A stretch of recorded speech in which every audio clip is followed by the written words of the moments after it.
So here's a rough mock-up of the speed sensor for an automatic transmission. Here's the bell housing. Here's where your axle would be. Here's half a speed ring on top of the CV joint. This is the starter, and we're on this would be the passenger side of the van.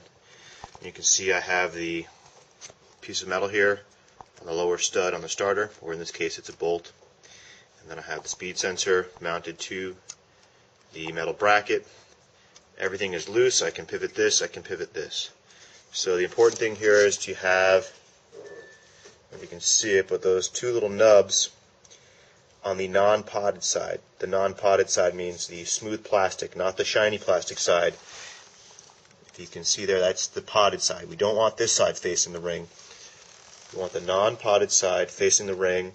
We want those two nubs there in line with the ring. So if you were to put this on here, just put it in place, oh no, it doesn't line up with the ring. What do? You have to bend this bracket. And so you will end up bending this bracket in this direction and then in, and that should give you all the adjustment you need. Okay, so I bent the bracket. You can see it's a very slight bend there.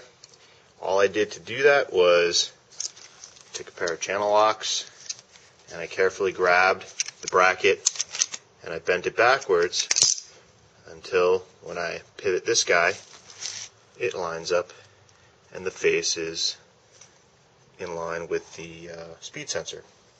And then if this is actually a little far away, so I would actually undo some of this bend by pushing it towards the ring until it's nice and close. You want it so it's almost touching the ring, but not actually touching the ring.